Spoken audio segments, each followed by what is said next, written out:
Hey, Stephen. Here we go. We should be joined by our compadre here in a minute, Mr. Molden. We'll give him 2 minutes and 51 seconds to join. How do we have an idea how many people might be joining us today or watching us? We have an idea. I bet about half will join. That's how it goes. Hey, Thomas. Hello. So maybe, well, we'll see. Hopefully, I'm just glad we're doing this because, you know, regardless of how many people actually watch it live, I think it's just going to be a great resource that we have on our YouTube page, right? For people who can watch it at their own leisure. Yeah, I think so. Yeah, it's going to be online probably on Friday, hopefully. So you guys can watch the replay. For anyone who was wondering, this is recorded and we will post it. So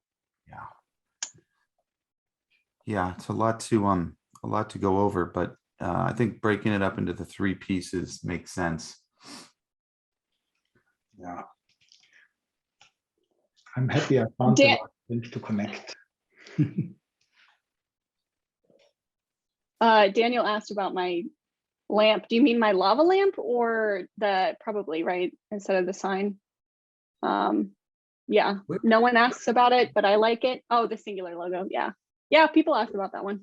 Where's the lava lamp? I don't see the lava lamp. Is it on? It's not on. I forgot to turn it on. It's next to my plant. Oh, we need that on. That's. If I turn it on, it's just going to sit there for it's an old one, so it takes forever to heat up and do its thing. So we won't see any lava until the end of the webinar, probably. I'm posting the itinerary, if you will, which you see actually in the flipper on the bottom of this graphic in our chat, so you guys can follow along, and it formatted it horribly. So I'm gonna do that again. Let me change that here. That is a pretty cool light. Maybe I need one of those. I need to update my little area here. Yeah, it's nice. Okay, let me do it this way here.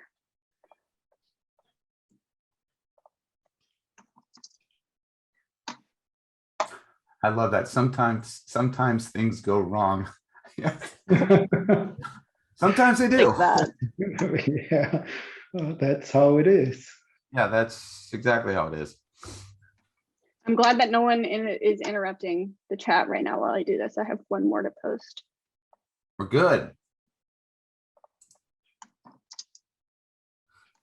We are rolling. Thanks everyone for joining. This is great. I got my usual partner in crime, Catherine, who joins me on all of our webinars. I think almost all of them. I think I maybe missed a couple, and from an undisclosed location in Germany, we have Thomas Molden joining us today, which I'm really excited to get him out in front of our audience to really shed some light on data and data integration with Singular. So what we've done here is we've broken this this particular webinar into 3 pieces because data it needs 3 pieces, right? It needs 3 sections. And I will say that just a shout out to both Thomas and Catherine. They did a great job setting this up because there's a lot to go over today. Hopefully we will not confuse anyone. And just to preface this, I'm not a programmer, nor am I a scripter. I know just enough to be dangerous. And I've learned an incredible amount by going through the exact same exercises that we're going to be doing in these 3 pieces. But we're going to focus on today. Today, we're going to tell you what we're going to expect from the webinar series. So this 3-part series is going to give you an overview and an introduction of the options we have to integrate data sources with your Singular projects. So projects, applications, compositions, we'll go into that. And it's going to give you guidelines for choosing the best option. There's many ways to sort of approach data integration with Singular as you may be aware or maybe not. So the next piece I want to cover is this 3-part series. Again, it's really for those interested in integrating data. So Data can be, as we know, just manual data. Data can be pushed into a composition from external services. So it's for those that really want to basically, on a big picture level, turn data into beautiful pixels using a composition and Singular. So some of the prerequisites, and I'm glad that Thomas put this in here, you should have some experience in Singular, at least the basic understanding of a composition and an application and the relationship. And we'll touch on that as we go through this this piece. So, the basics, how to set up a composition and have control nodes, sort of the basics. If you don't be scared. I think we're going to cover some of this stuff, and there's a lot of great videos on our YouTube page to cover the real basics. So hopefully those that don't have huge experience will still get some benefit from watching this. It's also beneficial if you have an understanding of the REST, and of REST itself and what an API is. So that is very, very helpful. If you don't, they're pretty, basic concepts, but that would be helpful if you have some understanding of that, as well as Postman. Postman is what Thomas is going to be using to, send commands to Singular so that you can see how the API functions using the RESTful API, if you will. So the webinar, let's see, where else are we? The webinar series covers, obviously I just mentioned REST. We're going to cover in the other sections some other pieces that many of you might be interested in Google Sheets and other approaches. So this one is really going to be, I'm going to say REST centric, and it's going to be broken down into 5 sections. So sort of an overview of the platform is where we'll start. Then we're going to move into an introduction of the REST API, our REST API. We didn't write REST. It's at least 20 years old, if I'm not mistaken. But we do have a very nice API that takes advantage of REST. Then we're going to show you Postman, which is what we're going to use to send commands using our API. It's very, very handy. There's a lot of clients to do that. We prefer and like Postman, and we also have some nice collections that are already built for you so that you can use those and get up and running very quickly, but you don't have to use Postman. I like it as a novice. It's been pretty easy to understand. So the other piece we're going to show you a real world example of a company called Bitfocus writes a piece of software called Companion, and they take advantage of our REST API to control Singular, where you can program a Stream Deck to send commands using the REST API from their software called Companion. So it's a real world example of a third-party company that takes advantage of our REST API. So that kind of brings the whole piece together so you can see where this stuff can get used and is very powerful. And this is my favorite line of it. Sometimes things go wrong. Analyze and resolve issues. I make, more mistakes in this data business, if you will, in this, what I like to refer to as turning data into beautiful pixels using Singular, than you can possibly imagine. Lots of mistakes, so a lot of trial and error. It can be frustrating at times, but it's very rewarding once you start doing the concepts. Again, your level of expertise coming into this, if you know the basics, great. If you don't, there's really good documentation. Our API, I think, is written very, very well. Again, from a non-programmer, I've sat next to programmers my entire professional career for many, many years. So I know a lot of this terminology, but it's not overwhelming for the basics. So I think that's enough of listening to me, because you guys are here to learn from, again, one of our lead guys. I'm so glad you're here, Thomas. Thank you for joining us. And we're going to be doing 2 more of these, so I'm excited to do those as well. And it's just great to have you sort of walk us through part 1. So let's dive right in with, I think we're going to switch over to Thomas. We'll go ahead and share his screen. Yeah, thanks for having me here. Finally, we have you here. You have to allow me sharing my screen. Ah, Well, that's the problem certainly I had in the last webinar. yeah. It doesn't. It's interesting. It doesn't by default do that. So okay, there we go. So now Okay, now there we go. the window will open to knowledge. Here we go. Okay, let's jump into it. So as Stephen already said, it's going to have a very short and quick recap of the Singular architecture, of how you build composition, what the components are, and how they actually interact at the end when you do a production using one of the Singular control apps. So when you start building a composition, well, you first add some widgets and start modifying the widget properties, text, color. If you have a table widget, you enter some content, position them, enter size and scale and position and things like that. In the next step, you'll add control nodes so that you dynamically can modify the widget properties and link the control nodes to this particular widget properties. That's one option. Another option, which some of you already might know or might have used, it's data nodes. And also you can link data node fields to specific widget properties. The difference between both is that control nodes, and we'll hear that later in detail, the scope of control nodes is particular to the app output of one app instance. Versus data nodes, they have a global scope to your Singular account, which means data nodes can be shared and used within multiple compositions. That can be good. It also can be a bit confusing. So then there is another option that manages data, and that's composition scripts. And composition scripts, that's a JavaScript layer that's bound into your compositions and which give you access to data nodes. You can read data nodes. You can read and update control nodes, and you have directly access to widget properties. We'll cover composition scripts in the third part of this webinar. All these four components and modules, they have APIs or provide you access to any open web API. Control nodes and data nodes, they use the standard Singular REST API, which publishes and transports data through the public internet, which we all know has some delay, and the delay can differ, it can vary.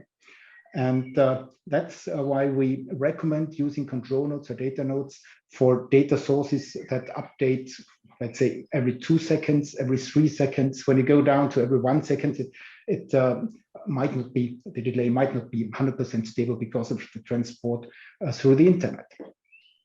If you have high speed, low latency data to integrate, then definitely use the Singular Data Stream API, which is used for race car telemetry data or to display in-game esports data in the composition. And we have projects that push 5 to 10 data sets per second into the composition, and then it updates. So in this webinar, we focus on the REST API and control nodes only. So now let's have a look what happens with the composition during production. Actually, nothing. The composition is a composition template which sits there. You load it into a control app, and by doing that, Singular creates an identical copy of this composition and links it to the app instance. And every app instance has a unique pair of output URL and the API, the REST API URL, which allows you to address particular control nodes in this particular output. So how do you handle multiple productions at the same time? Like, for example, in the upcoming Soccer World Championship, we have multiple games happening at the same time, and all of those productions then use the same layout, the same composition template. That's quite easy.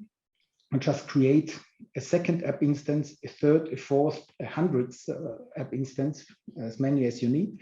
Load the composition, and then every app instance gives you another unique pair of output URLs and REST API URLs to control and to address one particular output. Okay, so that's enough about theory. Now let's have a look at this in practice. What does this mean in practice? How does this work in practice? Let me download one template from the template library, and you all have access to that.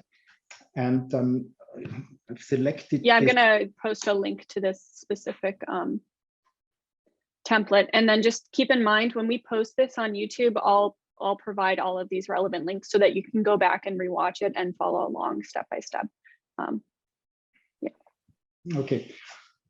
I'm using the lowest momentum theme there, and the lowest momentum, it's using the UNO Essential Control Interface, which is a simplified control interface addressing very specific functions. And in this case, well, we can control 3 types of lower thirds. So there it is. Let me open it. This theme, it has 3 lower thirds. There is one with the word breaking in the animation. Then there is another one that has 2 lines of text with the header and the main text. Then there is a third one which has a drop line. And then there are some fields where I can change colors, which when you use Studio, for example, you may be familiar with that. That's similar to global control nodes within Studio. And there we can just change and set these various colors. So now let's go back to the dashboard and activate the inspector. The inspector shows us this unique set of URLs for this particular controller. There is the output. Well, we don't use the output in this example because we see the output directly in the controller. But what we use is the shared API URL and the app token. Actually, the app token is part of the API URL. So that's what we copy here now. And what I'll do is I'll just copy and paste the API URL into the browser and hit enter. So what do we see here? Let me put this side by side to the controller. What we see here when we copy and paste the API URL into the browser is we see the control properties of this particular app. The browser sends actually a get a REST command to the server and gets this information. What I'm using here is I'm using here an extension which displays and formats the output nicely. That's what it might look like on your PC when you install a browser extension that displays this, the response in a nice JSON format. Then that's what you see. Let's have a closer. And that's what I've dropped that link into the chat for you guys to download that. It's a Chrome extension, by the way. Okay, so let's have a look at that. So there are a couple of, as we call that, JSON objects. There is one with a composition ID, which is a bit weird. The name says null, and then there is a payload with colors, and that's actually these colors which we've defined here.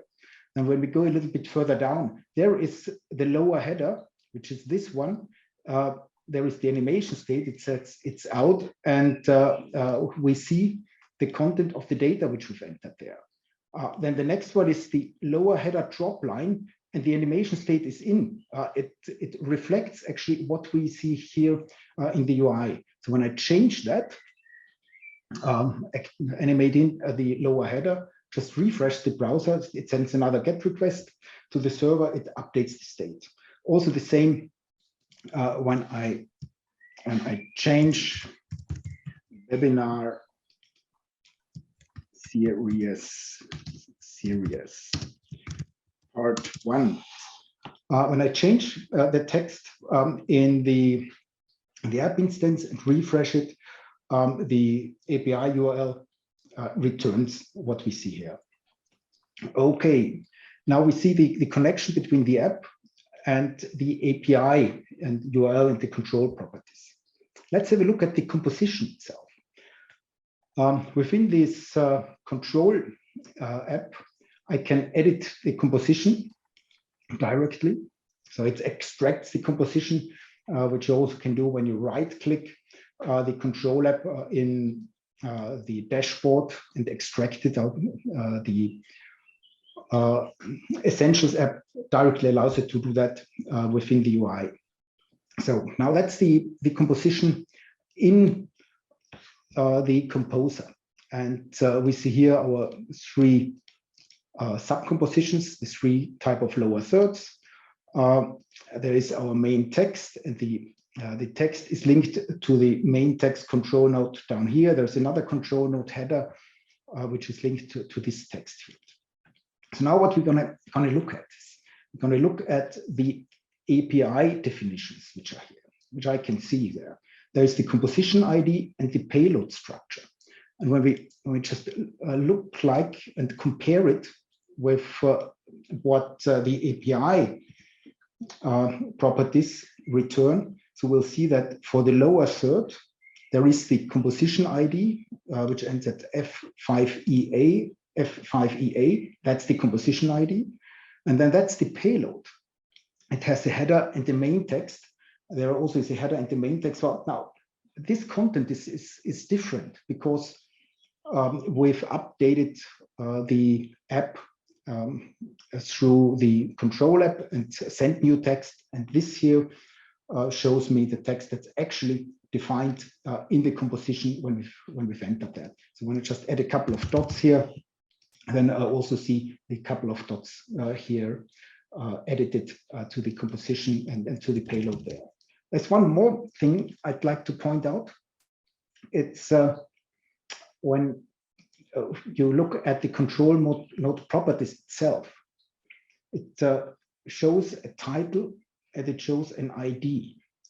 So it's a good practice to always keep both the same, so that the title and the ID are the same. If they are not, that might be a bit confusing for a developer. When looking at the UI, he sees a name, but actually he has the API uses the ID to identify individual fields. Okay, now let's close this. And what we actually want to do now is versus just get information and read data from the API. We want to send data through the API and update our composition the app instance. How do we do that? Well, we use an application, and Stephen already mentioned that, called Postman, which is a REST client. There are many others out there. But for us, Postman became the standard because it's really easy to use. If you want, you even can send command line commands from the console and also execute data and send REST commands there. So let me open Postman, and I've installed the Postman client locally on my PC, so I can run it locally. You also can run it directly from the browser. When you open it first, it looks like that. And you can create a workspace if you don't have one. And I'll define the workspace space name. It's well, data series part 1. So I'll edit here. And then I need to add a collection. A collection is a group of commands, of REST commands that we're going to build. And we name the first group, it's our lower momentum, because we want to control our lower momentum there. So now we can create our first request just by clicking here. It automatically creates a new GET request. I call that GET control properties. And this requires a request URL, which is actually our API URL for this particular app. So I copy and paste it there, and then we send it. So what this Postman returns is exactly the same data as expected. But Postman also returns a lot more information, and it also allows me to define a lot more information. For example, I can set and define authentication. Different APIs require different authorization authentication. As long as we use the shared API URL or tokens, there is no additional authentication required. You can define headers which specify the format of how you send data when you want to update them. Then also on the response, there is a status code, which is quite important. If the status code is in the 200 range, everything's good. If it's in the 400 range, then you made a mistake. And if it's in the 500 range, then that's really bad, because that means that something on our servers don't work. So there's even more that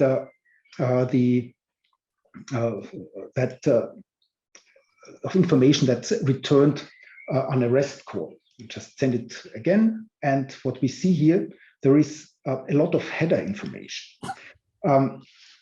Usually, well, that's not relevant for a user, but it's relevant for when you develop a data integration, because the headers, the response headers, it returns the rate limits that are related to your subscription. So there are 4 values that we return in the header. There's the burst calls, the daily calls, burst data, and burst and daily data. So when I just click the send button a couple of times, which means every time I click it, I send a request and a call to the Singular servers. What it tells me that the limit, my rate burst limit, is 500 within 500 calls within 1 minute, and the remaining calls within that current minute is 493, and it will be resetted at that time. That's a UTC times standard, which is a standard way of defining the time programmatically. Then the daily calls, well, that's 100,000, and there are 99,645 left.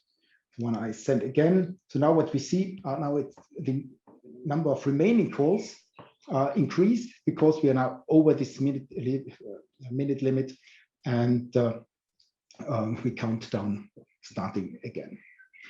When you reach the rate limit, then there is then we return, the API returns a 400 status code. I think it's 426, and which tells you you're over the limit, and then the header tells you exactly which limit you've just reached. If that's the case, give us a call, and we can help you out with that. So far, so good on sending and getting requests, but now we want to actually send some data. How to do that? Yes, I want to see it. I know you are waiting for that. Push the data, push the data. So what we'll do is we'll add, I can duplicate that and say I'll update the lower header subcomposition. Okay, when we want to send data, we use the put command. There are various methods available on REST APIs. So we use the get to read, the put to write data to the API. With both, you create resources, and with delete, you delete that on the server. But for us here, get and put are the most frequently used, and that's what we need. So there we go. So now let's try it. that as it is, just click the send button, and what we get, we get a 400 request, which we did something wrong. Invalid input, of course, because we get an invalid input because we didn't tell the server what data to update. Yeah, it doesn't like nothing. We tell that in the response, in the request body. Well, Singular requires data being sent in the JSON format. Mm-hmm. So now how to find out which data do we send? That's actually pretty easy. What I'll do is I'll just copy and paste the entire response into here and click the send button, and let's see what happens. Oh, we get a 200 code, which is good. So that's always an option which you can do. And what this does, it sends all the data for the root composition, for the lower header, for the header plus drop line in one big data package to the Singular backend, and this updates it. But now let's cut this a little bit down. We don't need the root composition. We just focus on this lower header, which means we delete everything which is down there except our lower header. Still, there is redundant information. There is the composition ID and the composition name to exactly address what we want to modify. And what I'm going to use, what I prefer using, is always the composition name, because that's human readable, and you can remember that, versus the composition ID. And we only want to control the payload of the text, so we don't need an animation at this state. And what we'll say here, it's the header is hello. So what Thomas is doing right now is he's cut back on the entire payload to just certain data properties, which is going to be the header and the main text. So that's the data that we're changing, that we're sending from Postman to the graphic. Yeah. So when you look at this here, so that's what the get request returned. So we'll see the lower header, and we update the control node and send this payload to the control node. So this looks from the structure exactly the same.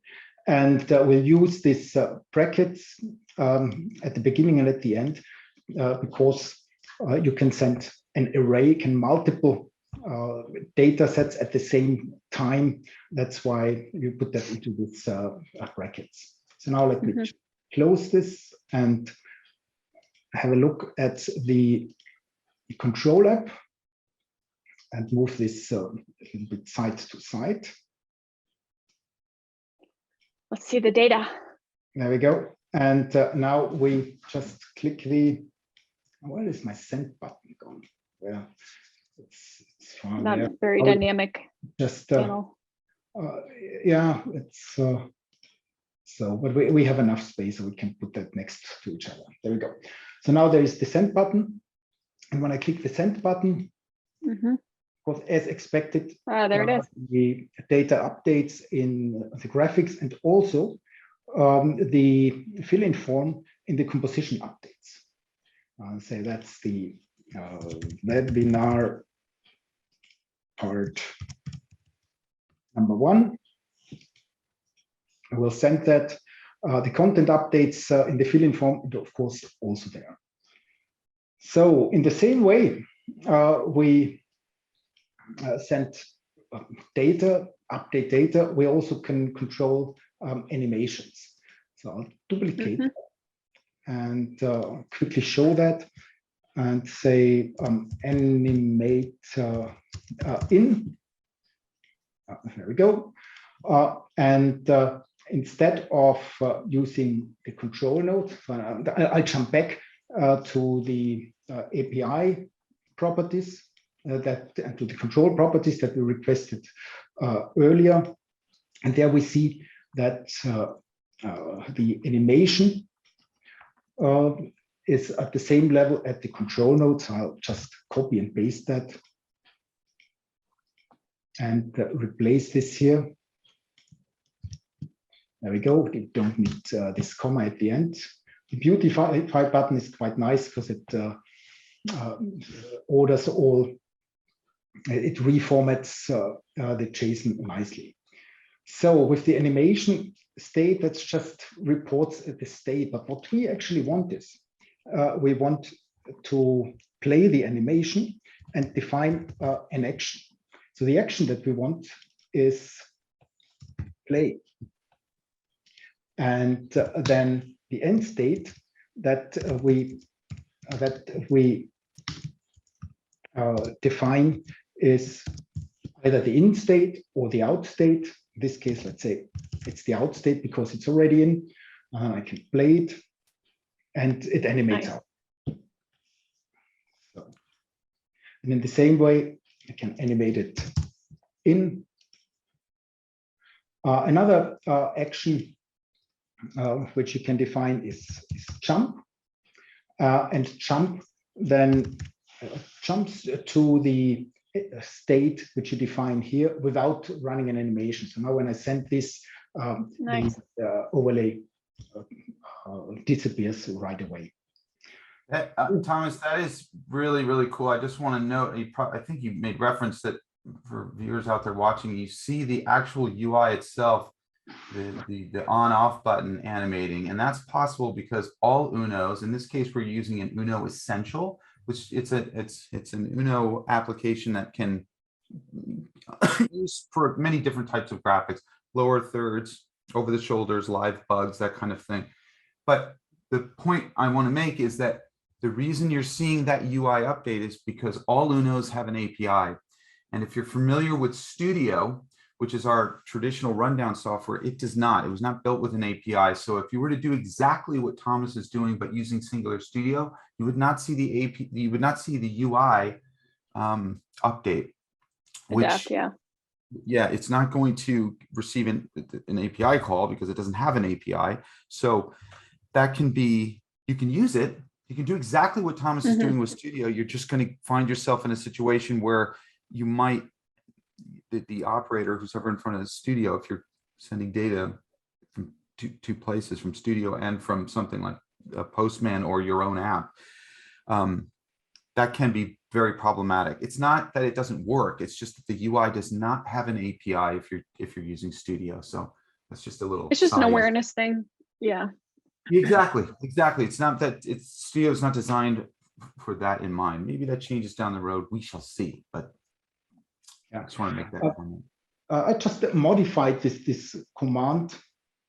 So for a pretty standard use case, you want to have a button, send one command and make sure that all your subcompositions, all your lower thirds, independent which one is active, gets animated off. And now when I animate in this lower header with drop line and I send this command, it's animated off. If I animate in the lower breaking and send this command, it also animates off. Because we just add multiple animation commands in one request body. So we have a really quick, Thomas, we have a question here. If it's possible to trigger animation in and out after a specific amount of time. That's time-based commands. That's a very good question. Like with all REST calls, there are options to do that, of course, but you don't define the time necessary within the REST call itself. You just send a second one, and that's something we are going to address then in the use case when we have a look at the Bitfocus companion app, where you can do that in a very elegant and easy way. Let me just show you what we've prepared, and we'll share the download link then with you. Yeah. We've prepared a Postman command collection, which addresses this part of the all the calls in this webinar, and it addresses exactly the payloads for the lowest momentum theme, where it explains you can update, you can change colors. That's actually an interesting one, which we're going to look into right now. And you also can trigger animations and send combined commands. So this collection, I posted to everyone instead of hosts and panelists, the link to this collection for today's webinar. So you can download that. And again, I'll make sure that that's in the video description when we post this replay. The easiest way to use this is just click here, run into Postman. And then you can you select if you want to run it in your web version of Postman or in the Windows app, well, which I do. So that's what I select here. And then I want to load it into my part 1 workspace. So this takes a little moment. And there we go. So now I have another collection. That's the lower momentum collection, which we've built. And that's the webinar connection, which has a lot more folders with specific details. So I'll close this, and we're gonna have a look in particular at this customized overlay ones. And actually, what you see here, there is the request URL, and it says it requires an app access token. So what we just recommend doing is you replace that with your API URL, and then you're ready to go. So and now let's have a look. The API URL of the actual template, correct? Yeah, the That's API URL, which you find in the dashboard for your particular control app, which you've selected. Yep. Okay. So now let's look at that. The primer, the customized overlay, it's this one, and that's similar to the global control nodes. The request body looks pretty similar. What we use as a name is the root. This directs the command then to the control nodes in the root level. So for color control nodes, you can use various options. You can just send the hex code. The hex code of the color, and then it updates. What did I do? Okay, that's the wrong one. I have to copy and paste the API URL. Yeah, it's of course this returns. You cannot send something to the Postman collection. There we go. Now it updates the secondary color to blue. Nice. I also have to change this one. I can use HTML color names like crimson. Crimson is a kind of red. You can use JSON to define colors, or set RGBA color bodies, or use RGBA as a color body, which is also quite interesting because the last value defines the transparency, and the transparency value goes from 0 to 1. So 1 means it's fully opaque. 0 means it's fully transparent, and any value in between, well, is defines then semi-transparency. And the reason you're seeing red here is because there's another rectangle widget underneath that. It's part of the in animation. But if you were to only have one, obviously, if you send a 0 in that alpha area, it's just going to be not there. It'll just make that rectangle disappear. So yeah, that's in case that was confusing. Yeah. Okay, so this collection includes a couple of more examples, especially down there when you look at the app instance payloads examples. It shows how to send simple text. You know that when you have multi-line text, you'll add a \n for a new line. You can set numbers as text or numbers as a number itself, so you don't need to add quotes to that. JSON, when you want to update a table JSON, you have to stringify that first and send it to the control node. If you want to control your timer, then this example might be very helpful. You just send the command play, pause, or reset to the timer control node, and it stops or continues, or it starts right from the beginning. Okay, so far so good. Now let's have a look at one application which utilizes the Singular REST API to control graphics. And that's where we just jump into Bitfocus.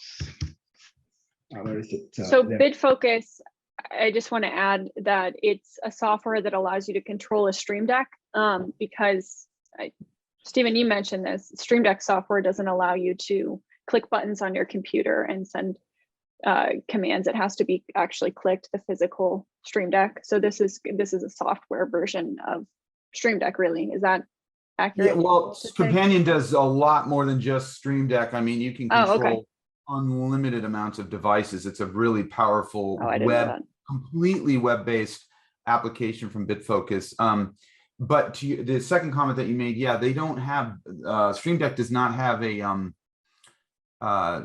Stream Deck does not have an emulator mode, meaning it's a little weird. Like you can't, if you're setting up your panel in software, which is where you set it up, you have to click the physical device. With Bitfocus, you can use the software to trigger it. And there's a question here: can you use Stream Deck with Singular?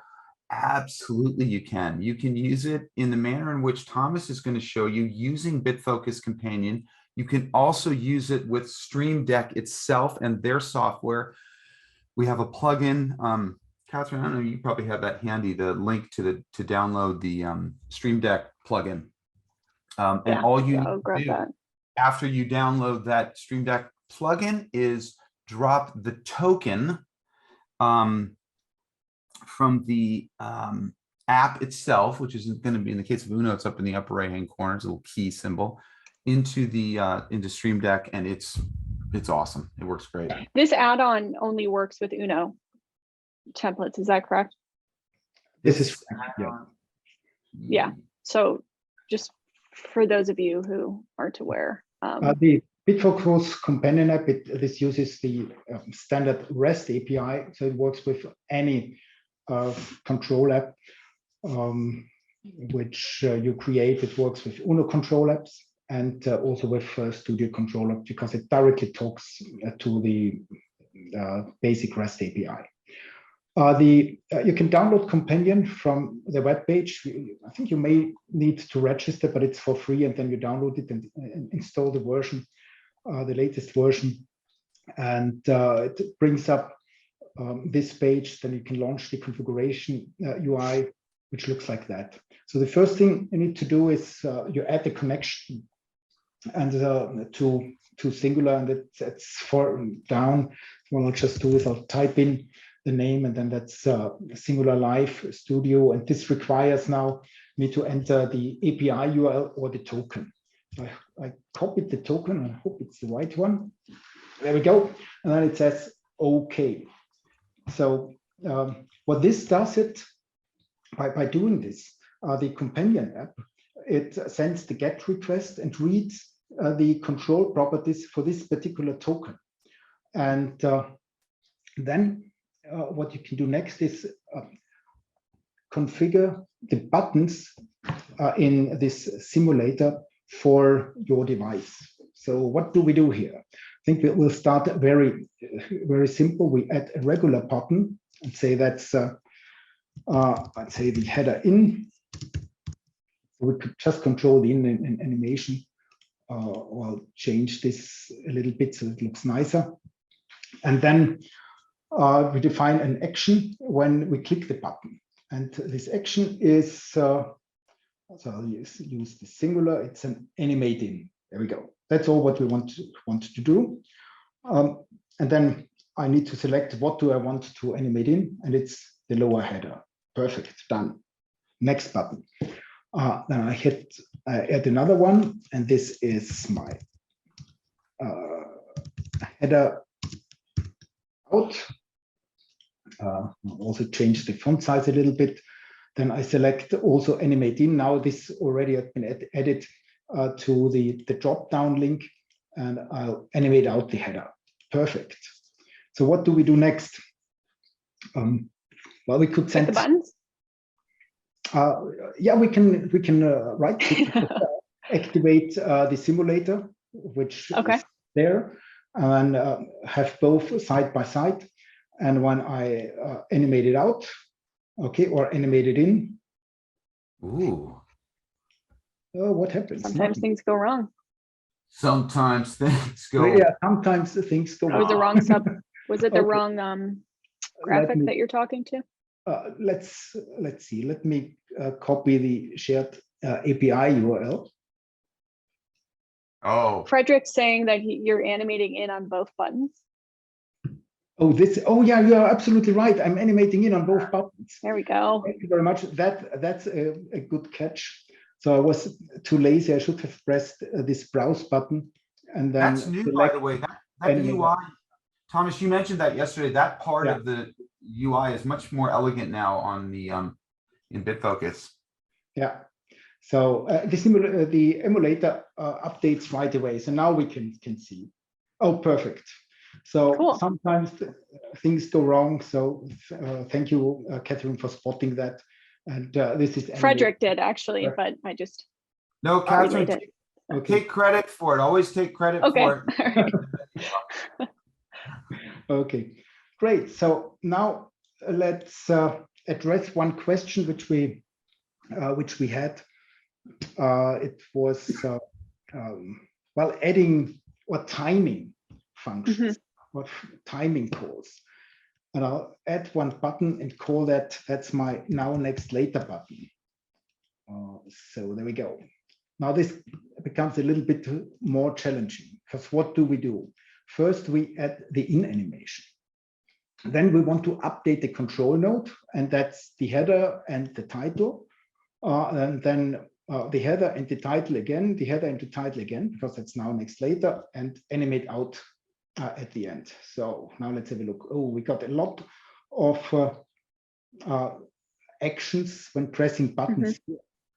So animate in. The first thing, we animate in the header. The second one is we want to update the control node, the header control node of the lower header, and we'll say that's now.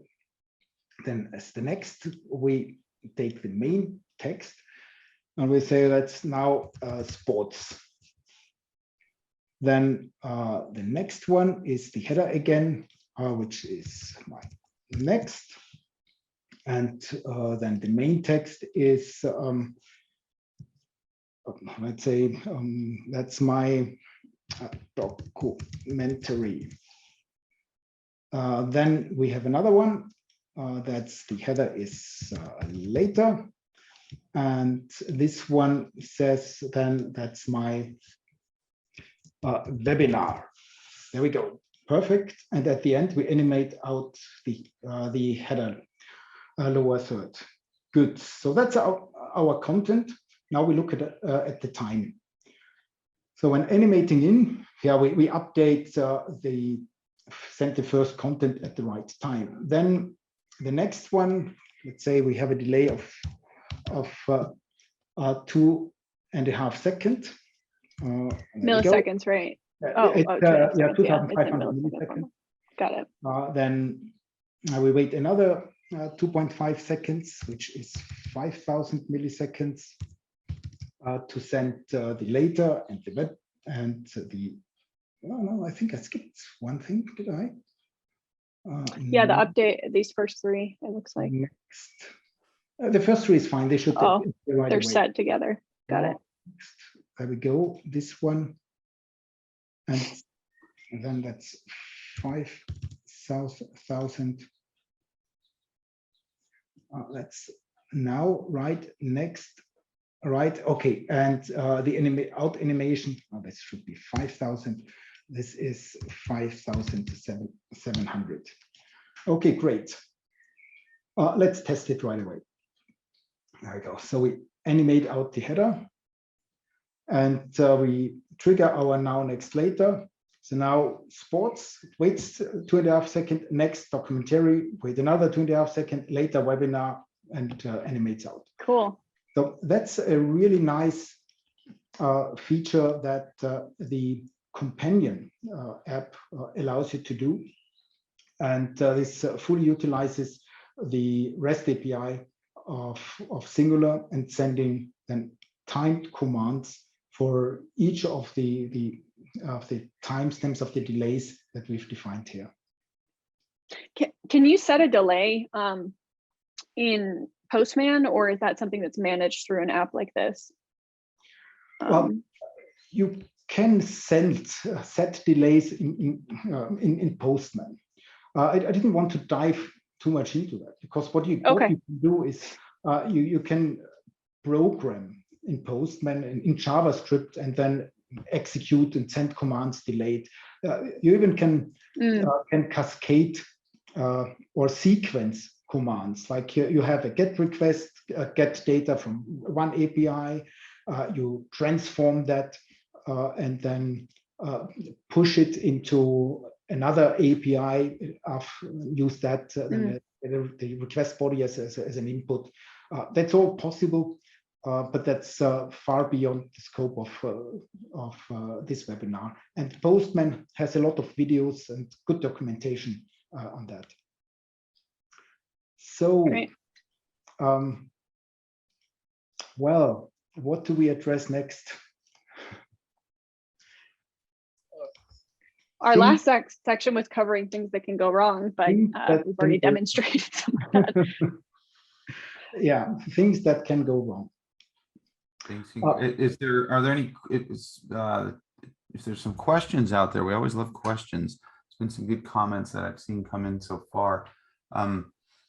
I think one small thing that I've seen a few users get tripped up on is, and I mentioned this to Thomas earlier, is when you're building a composition, we refer to the individual graphics that you're building, and we sort of require that we do sort of require in building them to isolate each overlay into its own sub-composition. That's what we call it when you're building the composition. When you're addressing those sub-compositions, as Thomas showed you, you do it via a composition ID. So sometimes the term composition, which is sort of a generic term for which contains lots of sub-compositions when you're building the composition itself. When you're addressing them from REST, you need the ID, but they're called composition ID, not sub-composition ID. I know that's like a nitpicky little thing, but it's just a terminology thing. So it's the ID you're addressing from REST, but it's called composition ID. So small thing. I think I really like the way Thomas started with, using Postman, and you can see how Companion is able to, he's using Postman with REST calls, and Companion is a real world example that, a real world piece of software that's doing the exact same thing, except wrapped in their app, which is very, very powerful. Are all the fields required in the payload? Can I omit composition name, for example? The composition name is absolutely required, because it defines the overlay that you want to modify, that you are talking to. So you talk to the lower header and to the control nodes within the lower header. So sometimes what happens is that when a designer works on the composition and that says lower header final. So that's now my lower header final. So I load it into the control app, refresh it, And so we're gonna test now our call and update it and see, oh wow, it doesn't work, because now the lower header doesn't exist anymore. It's called lower header finding. There is a way around it. So when we just get the control properties and look at the lower header finding, probably, well, when you roll back the video, you may notice that this ID, it's still the same. That's an internal ID, which you could use. And if you use that, then naming of compositions doesn't matter anymore, because the IDs always stay the same. When I just replace the composition name with the composition ID, I can send the request and get a 200 OK in return, and can update now the lower third, which is called header final. I can change that again. And from header final to header refresh it, and now we say webinar part 1, add a couple of dots, and when I'll send it, it updates this composition, because the IDs are generated when you add a subcomposition into the composer. Another common error is a frequent error is when the control node names and IDs change. Well, Stephen pointed that out a little earlier, as sometimes this may be called text1, because that's how it was built. And then when you start cleaning up, you'll just clean up the title without copying the ID. So what happens then is, I've refreshed the app. So what happens then is, when we want to set the webinar, we talk to header, we still get a 200 OK, but the control node field doesn't update, because that's still a valid call. Just the payload is talking to a different control node that doesn't exist anymore, or to a control node that might not be connected to something. Again, what helps you is always just requesting the control properties, and then the control properties will see that now this control node is called text1 versus header. So when we update that, modify it, we can access and send valid data again. So you just need to get those control properties once more if you ever change them. Yes. Okay. Or always a good practice to get the control properties and use the payload structure that is returned in the control property, because the length of the control nodes, they can be different. And sometimes you want to have them different. So you use camel case for the ID name, because it's easier to when programmatically writing that, and you want to have a nice looking label for the operator. Yep. And Sebastian has mentioned to check for typos, so I can see how that can be a very big gotcha. That's why camel case is so if you're getting into more advanced stuff, you know, I do a lot of the projects with the guys where we'll be working camel case, and there's no you know, problem. I will say too, though, if you're copying and pasting things in the composition tree, you might at some points also might lose a reference to a control node. So where Thomas showed you, you might trip yourself up by having a different, by not addressing the ID in the control properties. But you also want to double check to make sure that your control is connected, control node is connected to the correct property within a widget. Yeah, there's a question. What if by mistake 2 IDs are the same? Well, we can exclude. That's not possible, is it? yeah, we can exclude that. That's not possible. All IDs, they are dynamically generated, and those are unique IDs. And well, we guarantee that all these IDs just exists once. And the same is true for control nodes as well. If you try and create a control node with the same ID, it's not going to let you do that. Or if you try and change an existing control node ID to something already taken, it won't let you save. I think it'll give you an error. So yeah, control node IDs there is are the possible. control node ID. When I try to create another control node ID, that it's just it doesn't allow me. The add field stays gray. If I change the control node name, then it gets active. And if you can you try that as well in the main text, just to replicate that once more. Try and change that to text one, or sorry, maybe it's the header. I just mean modifying a control node ID. Yeah. When I use it should block you. Yeah, so you get some. You'll get a warning. Dark red. Yeah. And it says it's probably difficult to read, but it says the ID must be unique.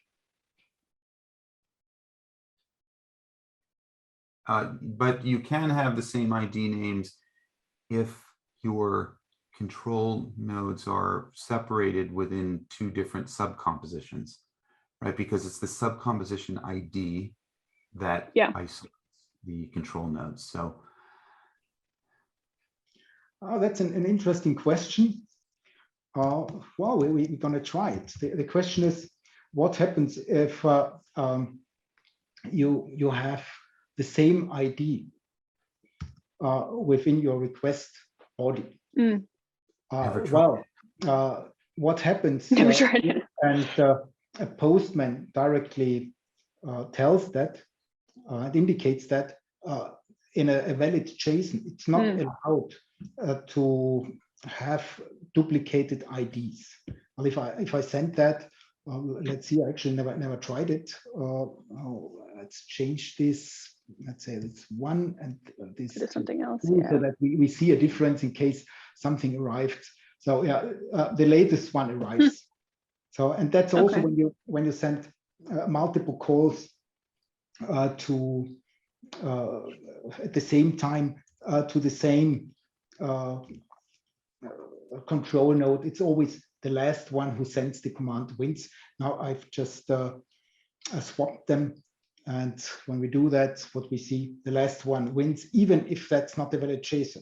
So the API is more tolerant and more robust than what Postman here already reports as an error. So Michael has a question about, do we have to use an UNO interface to control the composition with REST requests? Why can't we do it only with the app generated after the composition? I think what you're referring to as the app generated after the composition is a studio. Studio rundown. We'll do that right away because the REST API it's attached to the app, and now that's a studio app. And the studio app, well, it has a rundown. It can have multiple rundowns, and you can have multiple times the same. Hello. You can have multiple times the same type of lower third in your playlist. So now when we want to control that, let me just also copy and paste the control API URL here. And this is actually a very good test, because what this shows is that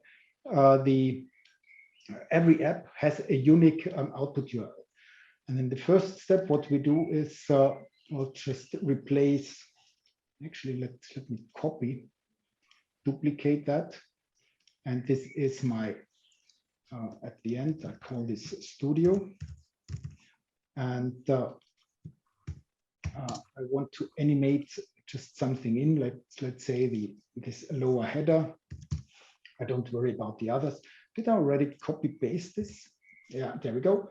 And now when I animate it in, there we go. We animate in whatever here in Studio.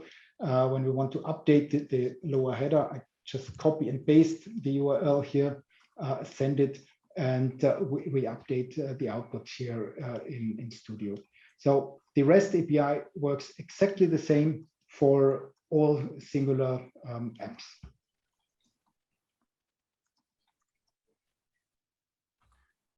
Yes. That's Postman to Studio. We send that.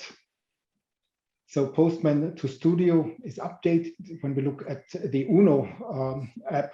So this didn't update because we addressed just the token and the API URL for the Studio app instance.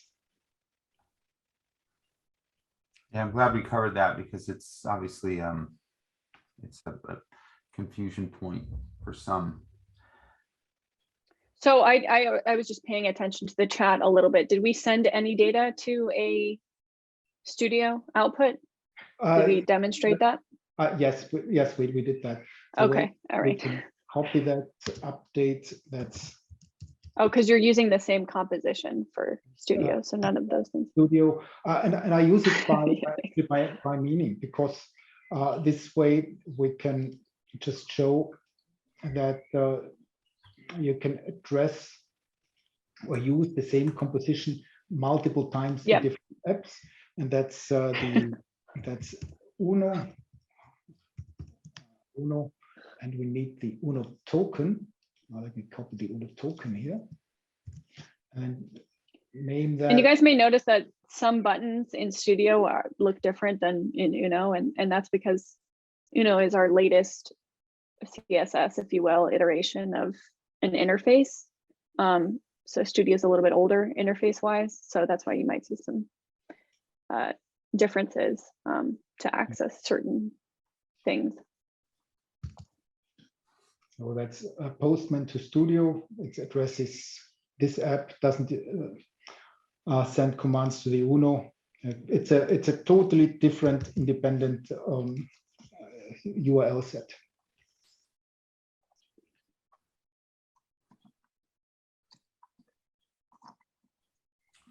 This has been really, really helpful. I think I'm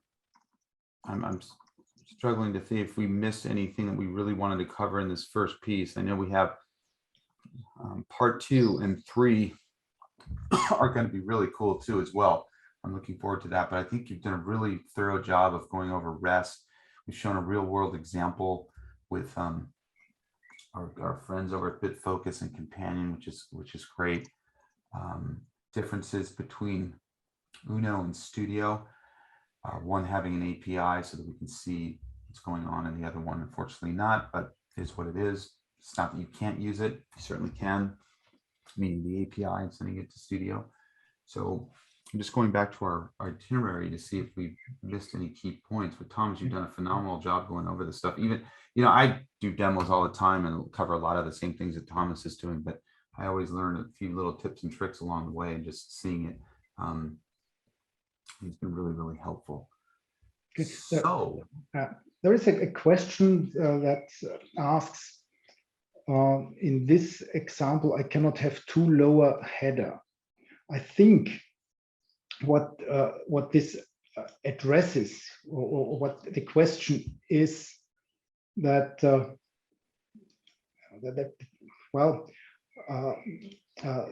the way Studio manages playlists, it allows you to prepare here the playlist. So that's Thomas, that's the Thomas lower third, and that's the Stephen lower third. And so we say that there is Stephen, and where's my lower third?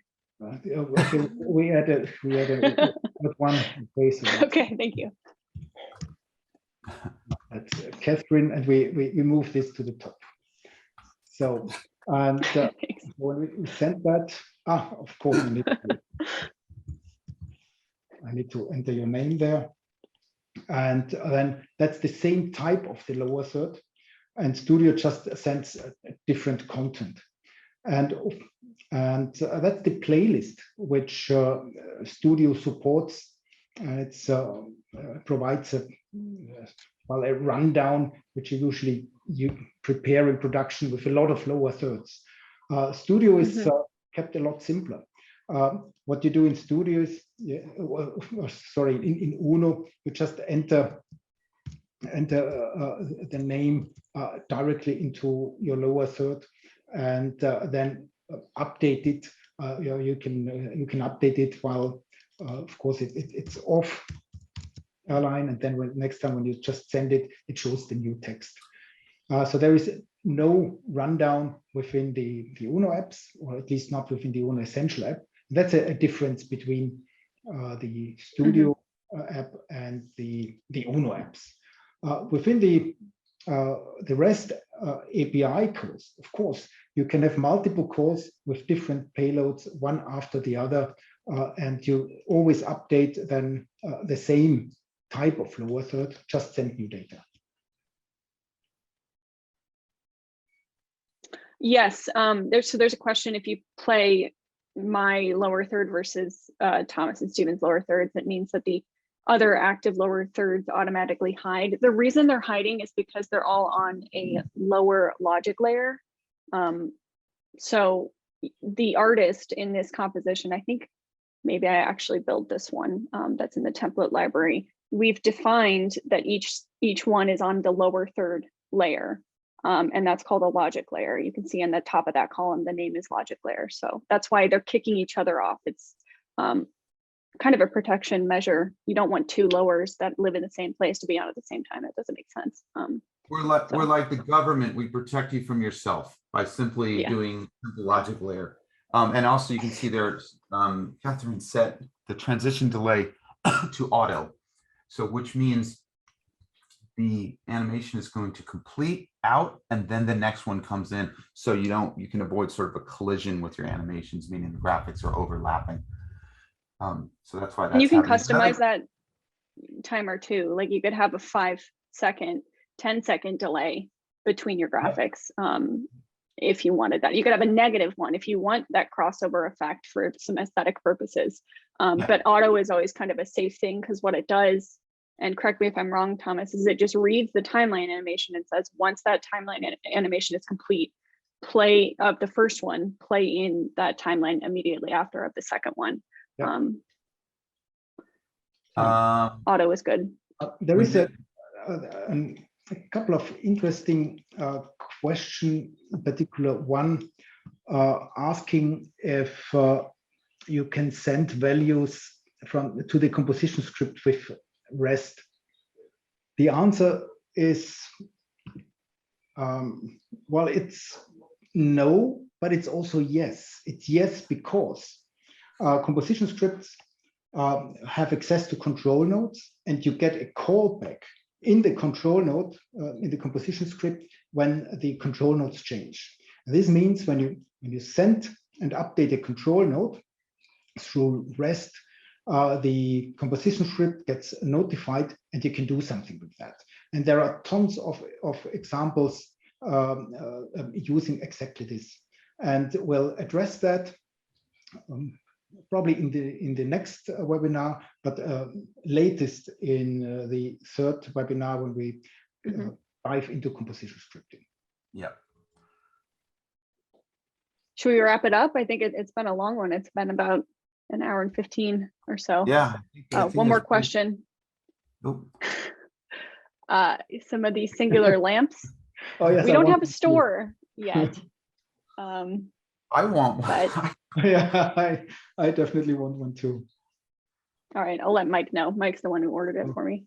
Yeah. Lamps.singular.live. Yeah. The only thing I think about it is the Singular chicken. There you go. Oh my gosh, yeah.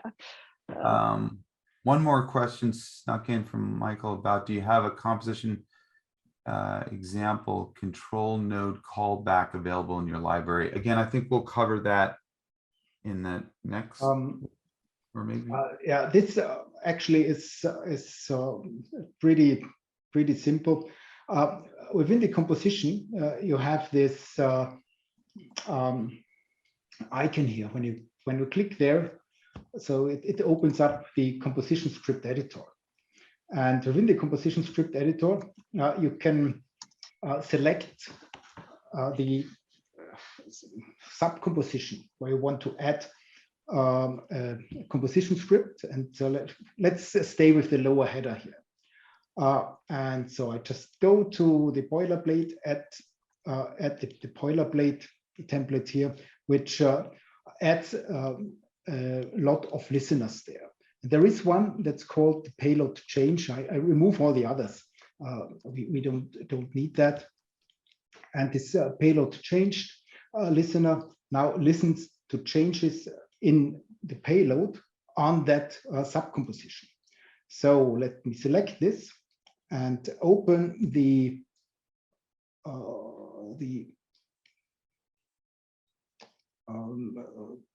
Chrome debugger. Where is it? There we go. I'll just add it here on this side. And so now when I change the text here and say hello, this callback is called, and it prints well the values at which event it is. So in this case, it's the probably just make this a little bit bigger so we can see it better. So it's the payload lower header changed. So that's where we are. And then it returns the payload as it is there. So the main text is main line of text, and what we've entered here the first time, it's an H. And then what we've entered here the last time, it's the hello. So for each change you get, this function is called. And we'll look into that then in detail in the webinar part number 3. I hope this helps you. And if you need to have further questions, just submit a support ticket and we can send you examples. I like the little tease of the script editor for our webinar. It's great because I think, well, I mean, I'm in the script editor so much with our team and a lot of customers, and it is just a real a powerhouse. I mean, you can do anything. It's JavaScript. It's awesome. It's really, really nicely done. So I'm looking forward to part 3, but we got to get to part 2 first. But before we get to part 2, we have to wrap up part 1. Say thank you guys for watching. I think, is there anything else that we missed, guys, that you guys wanted to comment? I think I'm all caught up, learned a few new things, which I always like. TJ, thanks for all your comments. Thanks for everyone for joining us. And this video will be available on the YouTube page for everyone who watched here today that wants to review it. Integrators, future people who are interested. So thanks again. Appreciate your time. Thanks for staying that long with us. It went a little longer, but that's okay. I think they were sweet. That's what it takes. It's this data topic. It's why we set it up as 3 3-part series. It's not trivial. You have to be, diligent. And I think Tom, she did a great job. Catherine, thank you again. And thanks everybody for watching. We'll see you in part 2. Right? Thanks, guys. See you next week. Looking forward to that. Bye. Bye-bye.